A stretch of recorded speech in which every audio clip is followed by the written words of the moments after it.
believed that Jesus of Nazareth, Christ the King, was a black African Nubian man, a sub-Saharan African man. Let's go back to 10,000 BCE. Anatolian farmer DNA. Here's the modern distribution, but Anatolian farmer DNA is coming from Anatolia here, but it was also in the Levant. If you're completely lacking any anthropological evidence or genetic research, and you just go on dogma from the internet, then sure, you could claim that anybody at all times was black. All of these white people in history were black. Arab people and Persian people were black. The Neo-Assyrians were black. The Hittites were black. But they weren't. Nazarene was Galilean and spoke Aramaic. Here's a person who speaks Aramaic. Does this person look sub-Saharan African to you? This is Thutmose III, the ruler of Egypt who helped conquer the Levant. His lineage, including the Amenhoteps and then Akhenaten, do not look sub-Saharan African. They are not related to the Western Africans who make up most of America's African-American population. The Egyptian people are related to the people who ruled Egypt. There are also some European rulers, but that's not here nor there. All those icons that Putin is revealing would be more accurate if they were all portraying Romans. Who has been known to persecute quote-unquote Christians in his country. I don't trust him. And currently, I don't speak Russian. Putin Vladimir decided that this is a good time for him to open one of the oldest vaults that he has been holding on for so many years. Now, if you ask me, where did he get the vault? I don't know. Why did he have it? I have no idea. But what I'm going to say is this. It's one of the oldest vaults that holds basically some of like the most important, art as far as portraying to religion and who Jesus was and how Jesus looked like. So he decided that this is a good time to open it. Mr. Putin. Let me tell you why this is going to ruff up some feathers, especially in the religion community and in a Christianity community. You're trying to tell a group of people that their Jesus was not black. You're trying to tell a group of people who truly believe that Jesus was white.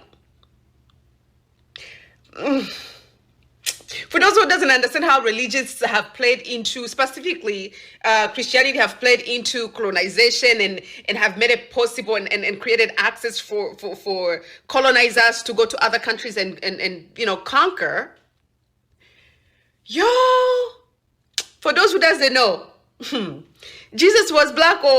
Hey, I mean, I knew that because in the Bible, it literally described him as a brown person with the, our type of hair with like a woolly, fussy hair. So the white Christian is about to be upset. I'll tell you that the pigment of his skin determines your salvation. Absolutely not. When it comes to salvation in the spirit, flesh does not matter. But also, when some people say it doesn't matter what Christ's skin color was, here's the thing, right? If it doesn't matter, why hide it? I want to give all the praises and the honor to Yahweh Bahashem, Yahweh Shah Bahashem, Recha HaKodash, and double honors to the elder apostles and even the elder bishops of Great Millstone. Honors as well to you other brethren, you fellow believers, all you followers of the truth, you supporters of the truth, including some of you sisters. And shalom to the elect. Anyway, I want to touch on this video real quick, as I did a video like a couple days ago on the same topic, but now we figured we'd get some responses. And he's hot. When I say he's hot, you know who I'm talking about. Esaw. Esau is pissed. He's pissed off. Now, what's crazy is, again, as I like to say, all the years that white Jesus meant something to a lot of us, when I'm saying the so-called black people, because we were so destroyed that we looked for another nation or somebody to look like another nation, which was our oppressors, right, to be our God. And it was even on the money. It makes sense that they made sure they put it on the money. In God we trust. And we knew it wasn't the Most High we worship, but their own God, quotes, is one of them. So when we see that, you can see the psychological warfare that it impact that it have on our people. Now, as I did a video, it says a lot of whites are accepting it, a lot of blacks are not accepting, the Stockholm situation. They want to keep the white Jesus. But then you have a certain sect of them who's saying, we can't accept this. Everything this man is saying, I'm talking about the first clip. I made sure I put him first because we're going to get some scriptures on that. And he said, you see this man? The man he put in the picture, I can't remember the whole thing, but he says, does he look such and such? Does he look like a black man? Let's get a scripture real quick. Understanding, this proves that they don't know history. They haven't been paying attention. Maybe they have paid attention in social studies in their high schools, but they haven't never read real history, right? Let's go to Habakkuk 2. It says, I stand upon my watch and set upon the tower and will watch to see what he will say unto me and what I shall answer when I am reproved. And I'm going to go to verse 3. For the vision is yet for a appointed time, but the end is not yet. But at the end it shall speak, right? At the end it shall speak and not lie. Though it tarry, wait for it, because it will surely come to pass. It will not tarry. And that's what's happening. It's coming to pass. It says, verse 5, yea, also because he transgresseth by wine. He is a proud man. And it's not talking about an individual man. This is talking about a nation. They're proud.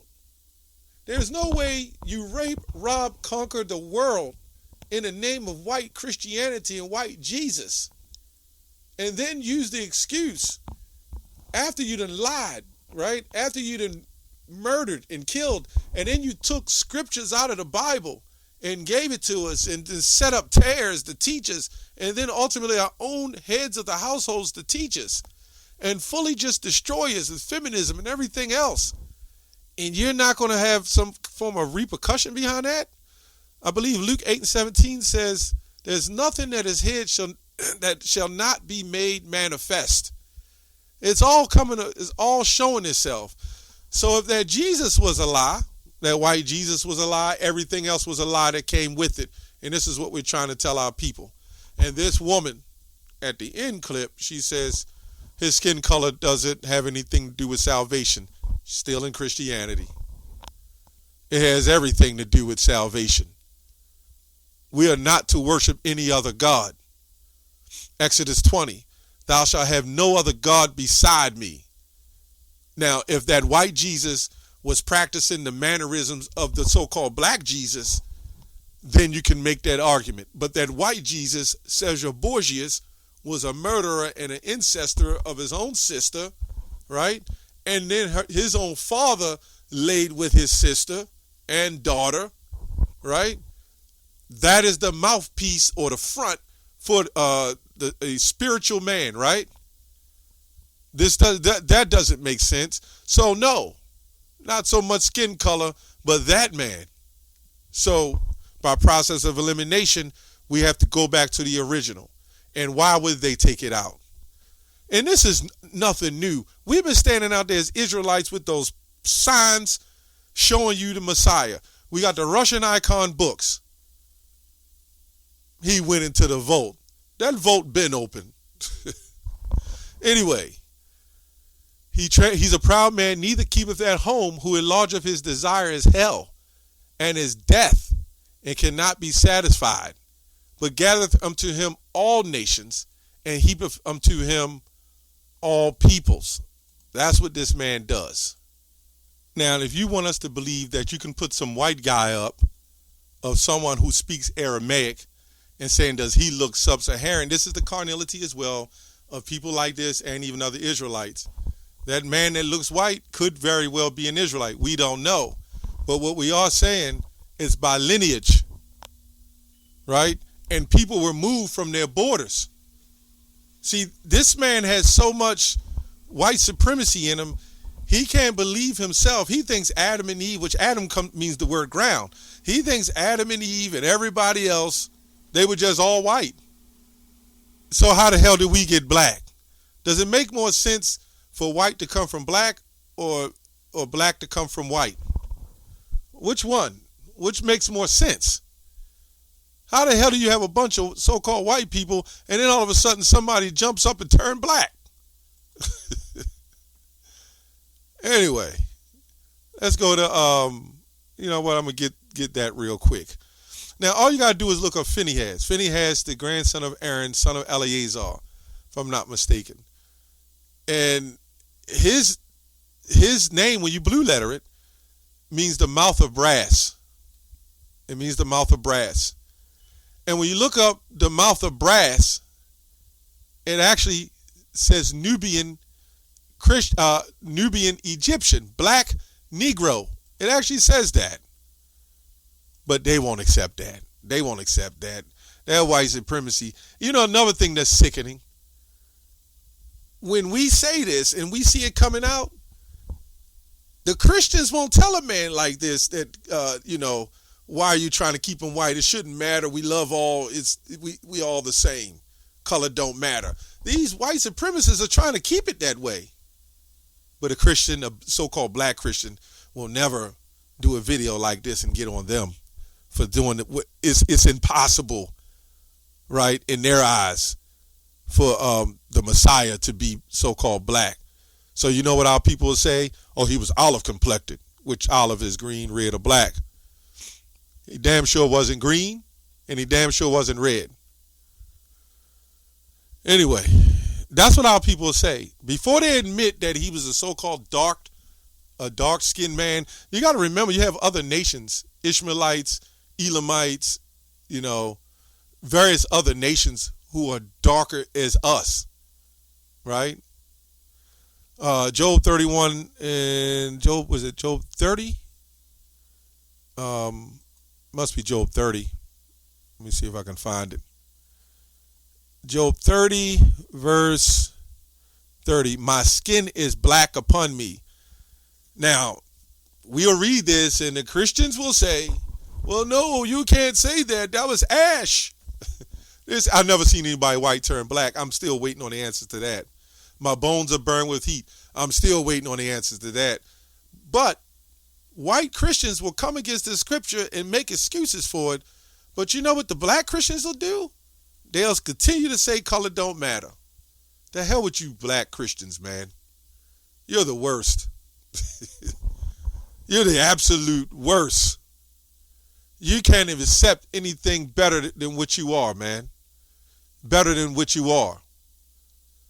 This is 1 John 4 and 3. Going back to this woman who said, his skin doesn't matter. That doesn't have anything to do with salvation. It absolutely does. Right? Absolutely does. They come up and ask us that. It absolutely does. Because that idolatrous image that was put up, right, had the spirit of an antichrist and wickedness. An anti-Messiah. 1 John 4 and 3. And every spirit that confesseth not that Jesus is come in the flesh. See, there go your Christians. You said it don't matter what color he is, as long as we get salvation. But what does it says? Every spirit that confesseth not that Yahushua is come in the flesh, he is not of God, and that is the spirit of an antichrist. So now we're seeing the word flesh here. So why is this word flesh here? Because this is mattering. This really matters, right? Wherefore ye have heard that it should come, and even now are already in the world. Many antichrists, by the way, anti-messiahs. Had to read it because some of you people knew. You don't know his name, Yahushua. Yep. So we done with that. So I just wanted to touch on that. And this man says, again, I'm kind of going into what this man says. This man talking about speaking Aramaic. Do you know that a multitude of people have widely versed languages all over the world? English out of the Germanic language, all over the world, man. The Israelites are scattered all over the world. And it's hard for people to believe that the Messiah is so-called black. Now, we have to ask ourselves, if this is the case, did this make the Israelites black. You know that word black hurts people. That's why they're using it as a stigma to us in the negative sight. And it makes sense they did that because they know that there's awakening. So they have to use that stigma of black. But it's just a different shade of brown. Joel 3:2. I will also gather all nations and will bring them down to the valley of Yahweh's judgment, Jehoshaphat, and will plead with them there for my people and for my heritage Israel, whom they have scattered among the nations and parted my land. And they have cast lots for my people and have given a boy for a harlot, right? And sold a girl for wine that they might drink. Will this man have any explanation for this? Of course they're going to lie. They're going to go into the scholars who would never accept that this happened to Negroes. See, anything before the slave trade, that's why they crossed out our history. Anything after that, is their history. It's not our history. So anything before the slave trade, we don't know what happened to you, Negroes, Latinos, and Native Americans. You're crossed out. You have no place in history, except you were just Africans in a jungle, right? Not the fact that we was in Spain and so forth and so on. And anything after the 1400s all became the white man's history. No wonder art imitates life and they repainted all the images. That's when all that mattered. And then they could say it was them. And then they crossed out our history after that, so we won't put it together. Wait a minute, this is talking about us. Now the question is, why did they tell us not to read that book? Why didn't they want us to read? They knew when we were reading it in the Hebrew, we knew it was us at that time until they totally stripped it away from us. Do you really think that if they figured that we didn't know who this was and what this was about, that they would have said, you know what, just don't read the books. We're going to take it and we're going to rip pages out of it. Why do you think we was praising and praying as we would say, Yah? Why do you think we was doing all that praising? Swing low, sweet chariots coming to carry me home. What do you think that was all about? And since some of you people who believe the book is a white man's book, right? This is what they teach or people say. If it was a white man's book, they would have made the book themselves and they wouldn't have had to have a multitude of translations, right? As I was talking to a younger brother about that earlier, they wouldn't have a multitude of translations and they wouldn't have had to take anything out of it. Well, why did they take everything out of it? Why did they tell us we couldn't read? Because what you see happening now. You can't keep the lie hidden forever. It's coming out, right? And they are pissed, right? And it goes on to say, in fact, we see here giving a boy for a harlot and sold a girl for a wine that they might drink. Now, you can try to say it's other nations, and in fact, they did it with us with the Arabs in the slave trade. That's where this man gets it from. 60 years, or 100 years before the transatlantic slave trade, the sub-Saharan slave trade. They were doing this. And this was to us. But you know what they'll say? They'll say it was a couple of Moabites and some white people. They had other slave trades. Just trying to wipe ours out, man. Anyway, yet what they have ye to do with me, O Tyre and Zidon, and all the coast of Palestine and other nations as well. Will you render me a recompense? And if you recompense me, swiftly and speedily will I return your recompense upon your own head, because you have taken my silver and my gold and carried into your goodly temples of your goodly pleasant things. The children of Judah, also of Judah, and the children of Jerusalem, ye have sold to the Grecians. I have no idea why this man said Romans, but did he know that there was so-called black Romans? Did he know anything about his history and where those names come from and where he comes from? Petra, Caucasus. Does he have any history that everything that they've known was stolen? The Ashkenaz. That was another thing. Where did that name come from? You see that in Genesis. But dwelling in particular lands, you pick up heritages and names. Right? It says because the children of Judah and the children of Jerusalem you sold to the Grecians, that you might remove them far from their borders. right? Behold, I will raise them out of the place whither ye have sold them, and will return your recompense upon your own head. Now we can also go to Isaiah 11:11. This just came to mind. That's how these lessons go. Isaiah 11, verse 11. Be pissed about it, but nothing you can do now. All the stigmas and all the stereotypes. Don't be surprised if there's some big setup when it comes to the Hebrew Israelites now, right? This is going to turn some things up, right? And it shall come to pass in that day that the Lord will set his hand again a second time to recover the remnant of his people, which shall be left from Assyria and from Egypt and from Pathros and from Cush and from Elam and from Hinnah and from Himoth and from the isles of the sea, right? And he shall set up a sign for the nations and shall assemble the outcasts of Israel, right? Wait a minute, I thought every nation can be saved. This is talking about the Israelites are scattered amongst the nations and gathered together to disperse of Judah from the four corners of the earth. If everybody can be saved, this wouldn't even matter. And why are those people in that one particular land not so-called in the four corners of the earth? It's not making sense. So we're exposing all your lies, man. Psalms 49:11. Their inward thought is that their houses shall continue forever, and their dwelling places to all generations, that they call the lands after their own names. Now, what Putin did was, as Yahweh said, if Satan casts out Satan, he cannot have an end, right? He can't have an end. So anyway, I was going to go to Revelation 1:14. His feet like unto fine brass, which fine brass, when you go to the Old English, is Latin, right? It says Latin, which as burned in a chimney. Fine brass just represents Latin or a form of copper, right? And when it's fine, it's refined and it's darker. All the impurity is out of it. Anytime you do some refining, it gets darker, not lighter. But they show brass as this bright gold, You could get brass and make it look like gold. And they're two different metals.